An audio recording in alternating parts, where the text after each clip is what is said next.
I'm Staff Sergeant Cruz, 887472, Infantry Philippine Army. I'm a native of Ilagan, Isabela.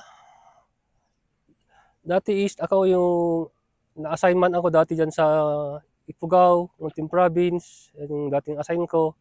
Way back 2019, na-assign ako dun sa Sulu Province, yung 2019. Doon napalaban kami doon nung last 2020, September 28. Yun yung last na encounter namin na naranasan ko doon sa Tugas, Patikul Sulu.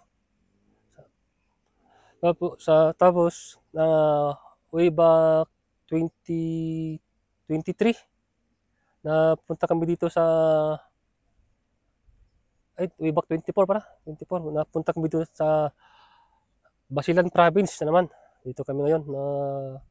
Nakita nyo naman yung background natin ngayon. Ito na yung province of Basilan.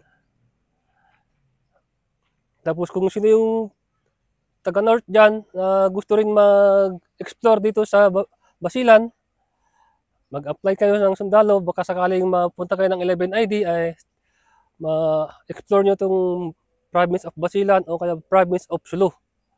Yung gustong ma-assign na makapasok sa pagkasundalo.